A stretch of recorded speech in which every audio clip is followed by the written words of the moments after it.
पतचरा श्रावस्ती के नगर सेठ की पुत्री थी। किशोर अवस्था होने पर वह अपने घरेलू नौकर के प्रेम में पड़ गई। जब उसके माता पिता उसके विवाह के लिए उपयुक्त वर खोज रहे थे, तब वह नौकर के साथ भाग गई। दोनों अपरिपक्व पति पत्नी एक छोटे से नगर में जा बसे।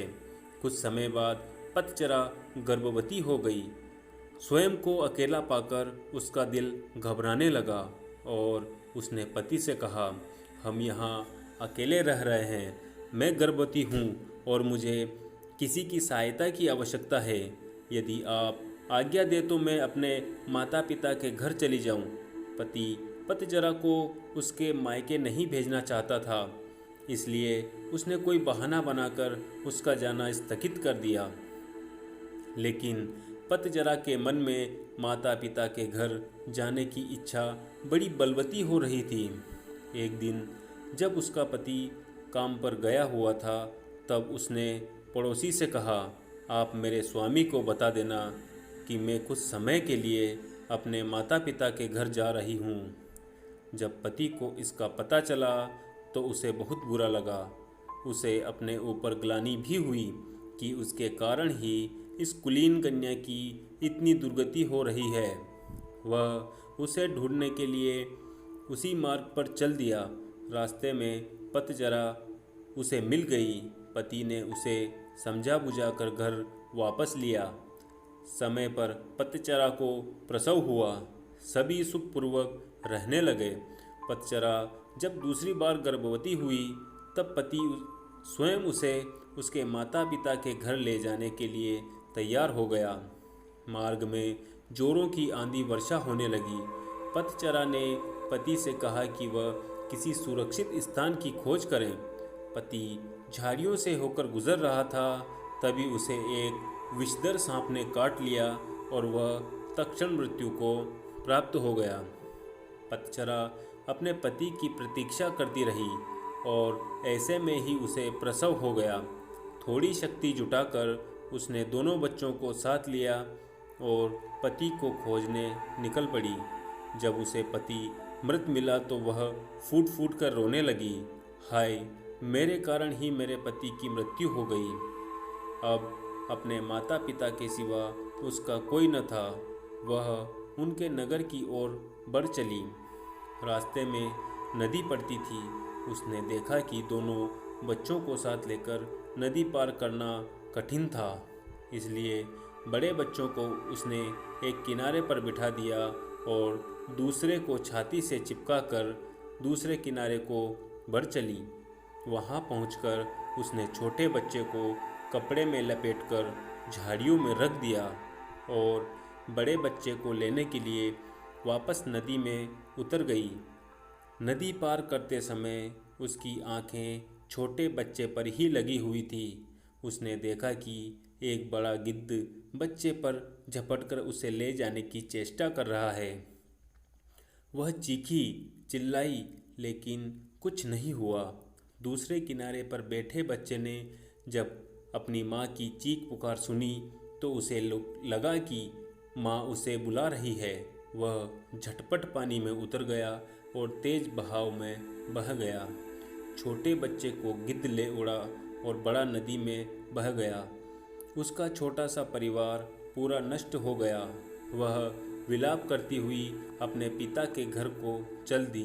रास्ते में उसे अपने नगर का एक यात्री मिल गया, जिसने उसे बताया कि नगर सेठ का परिवार अर्थात उसके माता पिता और सभी भाई बहन कुछ समय पहले घर में आग लग जाने के कारण मर गए।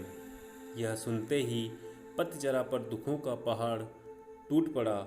उसे तन मन की कोई सुध न रही। वह पागल होकर निर्वस्त्र घूमने लगी।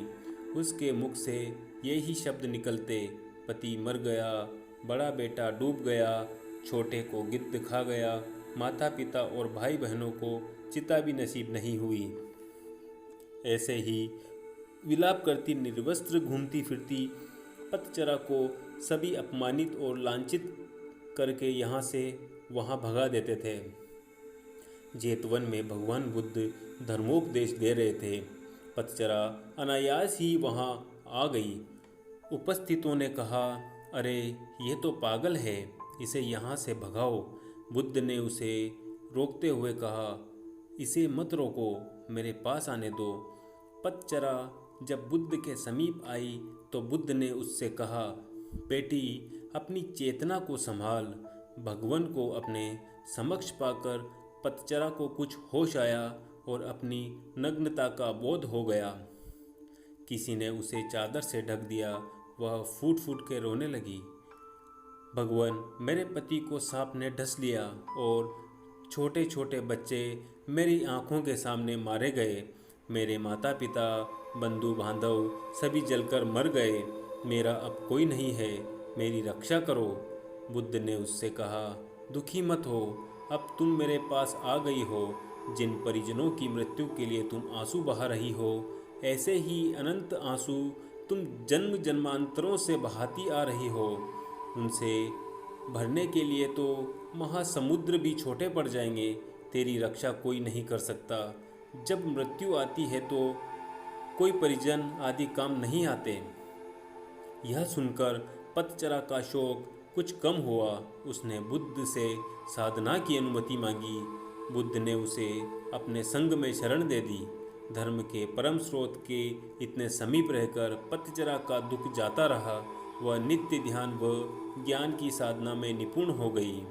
एक दिन स्नान करते समय उसने देखा कि देह पर पहले डाला गया पानी कुछ दूर जाकर सूख गया। फिर दूसरी बार डाला गया पानी थोड़ी और दूर जाकर सूख गया और तीसरी बार डाला गया पानी उससे भी आगे जाकर सूख गया। इस अत्यंत साधारण घटना में पतचरा को समाधि के सूत्र मिल गया।